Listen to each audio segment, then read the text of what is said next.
నా పేరు చంద్రశేఖర్ అండి. నేను విశాఖపట్నం నుంచి మాట్లాడుతున్నాను. నేను రైల్వేస్ అండి. ఆ, ఈ యోగాలోని యోగా చేస్తున్నాను సార్ నేను ముందు నుంచి.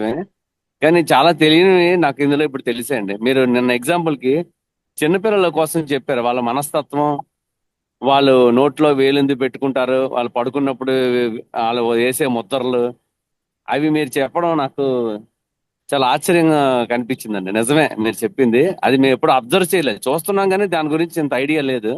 నేను మీరు చెప్పాక అప్పుడు నేను దాని మీద ఫోకస్ చేస్తే అప్పుడు నాకు ఐడియా వచ్చింది. నిజమే, అది పుట్టుకతోనే మీరు అన్నట్టుగా చేప ఈత ఎలా నేర్చుకుంటుందో, ఈ పుట్టుకతోనే చేపకి ఈత ఎలా వచ్చో అలాగ మనిషి పుట్టినప్పుడే వాడికి ఇవన్నీ యోగా తాలూకా గుణాలన్నీ వస్తాయనే సంగతి మీరు నిన్న చెప్పాక నాకు అది అర్థమైందండి. Very good. Okay, thank you sir, thank you so much.